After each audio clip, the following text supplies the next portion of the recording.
Bíblia para a Igreja. O Sermão do Monte, com Heber Campos Jr. Olá, Igreja de Cristo Jesus. Saúdo a vocês com a graça e com a paz que vem dele. Nós estamos lendo a Bíblia, mais especificamente o Sermão do Monte, que é o trecho que está registrado nos capítulos 5 a 7 de Mateus.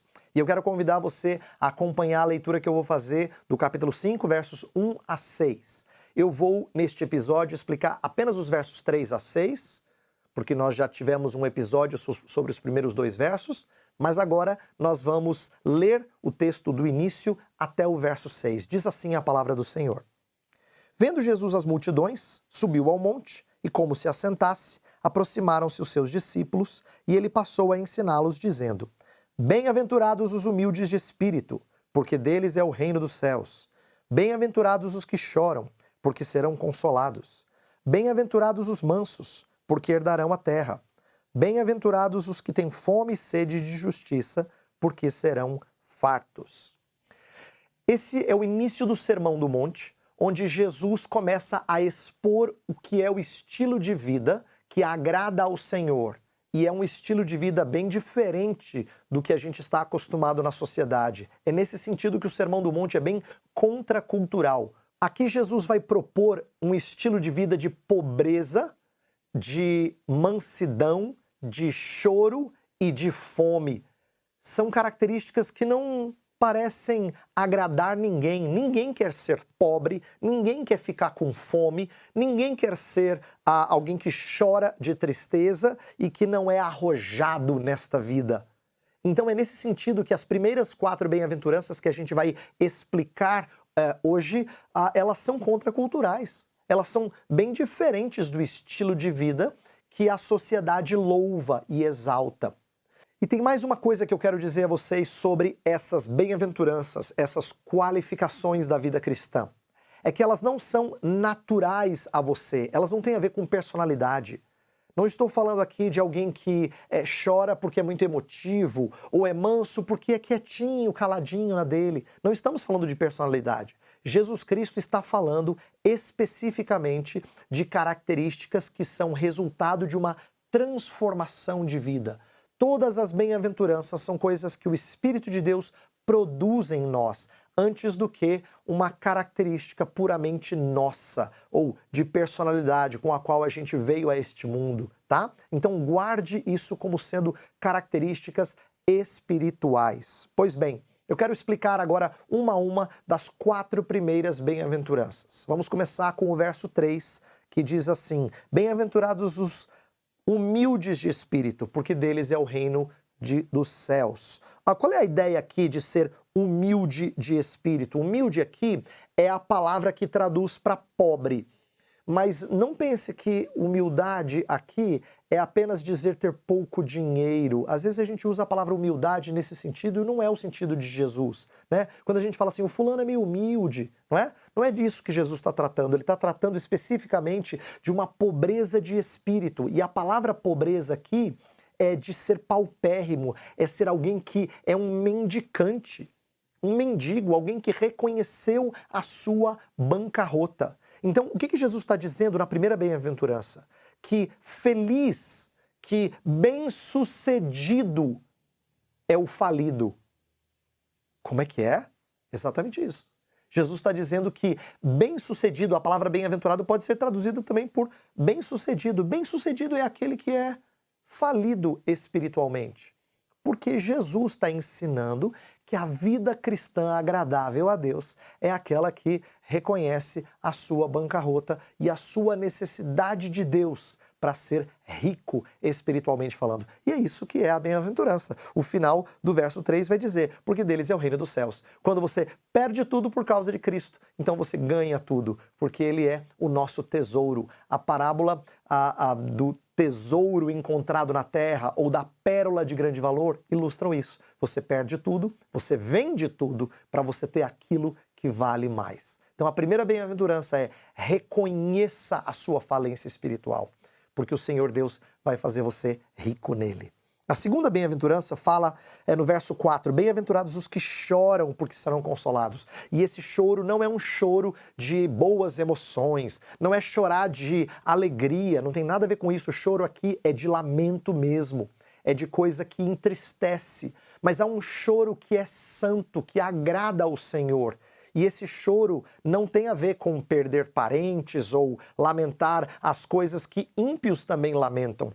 Tem a ver com um choro relacionado ao nosso pecado, ao pecado que está ao nosso redor. No Salmo 119, o salmista escreve assim: torrentes de águas saem dos meus olhos, porque os homens não honram a tua lei, não cumprem a tua lei.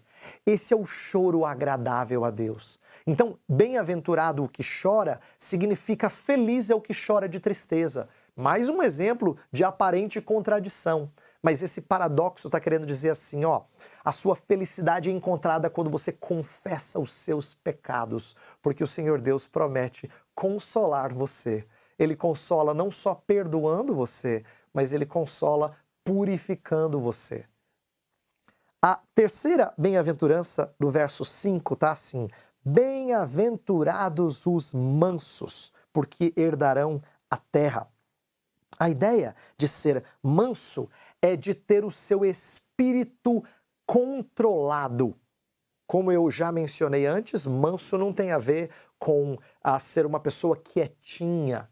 Manso tem a ver com ter o seu ego amansado. Inclusive a palavra manso vem da ideia de amansar o animal selvagem. Se você gosta da vida rural, você já ouviu muitas vezes a ideia de amansar cavalo, não é?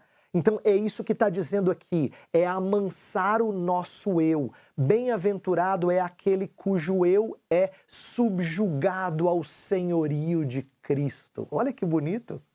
Bem-aventurado aquele que tem o seu eu dominado pelo Senhor Jesus Cristo. Essa ideia de não ser voltado para si, não ser egocêntrico, é bem ilustrada na vida de Moisés. Moisés, é dito lá em Números capítulo 12, Moisés foi o homem mais manso da terra. Ele era quem governava, vamos dizer assim, o povo de Israel, é quem conduzia o povo pelo deserto rumo à terra prometida. Ele poderia exigir muitas coisas para si e, no entanto, quando a sua irmã tem inveja dele e é até atacada de lepra, julgada pelo Senhor com lepra, ele intercede por ela.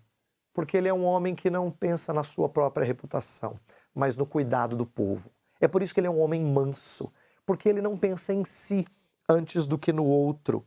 E olha que bonito, e de novo, como Jesus está propondo um estilo de vida contracultural. Ele vai dizer que as pessoas que herdam a terra não são as arrojadas. Perceba que manso contrasta com aquela ideia de ser um conquistador. O manso é aquele que herda. Porque se ele tem o seu eu dominado, ele sabe que quem conquista para ele é o seu senhor, não ele. Ele é mero herdeiro. Então, bem-aventurado o manso. Bem-aventurado aquele que não acha que tem que ganhar a vida para ter alguma coisa. Vida não se ganha, vida se herda. Bem-aventurados os mansos, porque herdarão a terra. A quarta bem-aventurança, no verso 6, fala: bem-aventurados os que têm fome e sede de justiça, porque serão fartos. Fome e sede diz respeito àquilo que é a nossa necessidade maior. Não dá para você ficar sem. E aqui Jesus está querendo dizer assim, feliz, bem-aventurado, abençoado é aquela pessoa cuja justiça é a sua preocupação constante. Ele tem fome e sede dela. Bem, de que justiça Jesus está falando? Ele está falando de uma justiça, primeiramente, que é legal. Nós estamos, naturalmente, indispostos para com Deus. A gente precisa de crer em Cristo para que a nossa culpa seja passada a Ele e Ele seja penalizado em nosso lugar. Então, a primeira coisa que o bendito de Deus tem que suplicar e desejar é que os seus pecados estejam sempre resolvidos em Cristo. É nesse sentido que ele deseja que a justiça de Cristo se torne dele, legalmente falando. A chamada doutrina da justificação tem que ser o nosso anseio sempre. Mas num segundo sentido, a gente poderia dizer que quem tem fome e sede de justiça quer ser também moralmente reto, moralmente justo. A gente não quer só ser justificado, a gente quer ser santificado. Nós queremos que nossa vida reflita o chamado de Deus para nós. E um terceiro sentido é que nós queremos que a justiça se espalhe para fora de nós e para o mundo que nos cerca. Então, lutar para que a justiça seja feita combina com o nosso caráter cristão. Então, nós temos que ter fome e sede de uma justiça que é legal, moral e social. E o que Deus promete? Que se você vive atrás dessas coisas, um dia você as terá. Ele promete saciar a sua fome. Essa é a ideia dessa bem-aventurança. E perceba, com essas 4 bem-aventuranças, nos é apresentado o início do caráter cristão. E eu quero terminar esse episódio de hoje chamando a sua atenção para o fato de Jesus Cristo, seu perfeito exemplo, que incorpora essas qualidades. Por exemplo, ele é humilde de coração.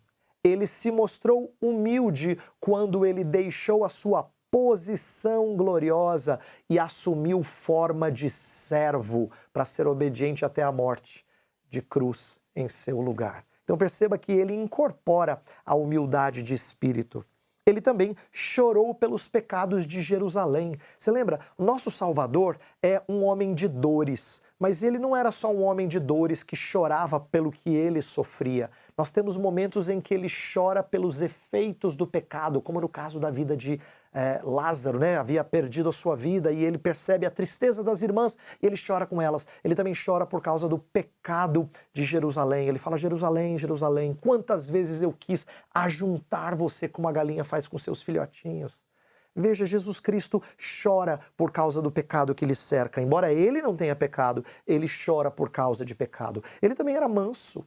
E ele mostra isso várias vezes no seu evangelho, nunca defendendo a sua própria reputação, mas preocupando-se com o outro. E ele certamente tinha fome e sede de fazer a vontade do Pai, fome e sede de justiça. Ele mesmo disse isso: a minha comida é fazer a vontade do Pai.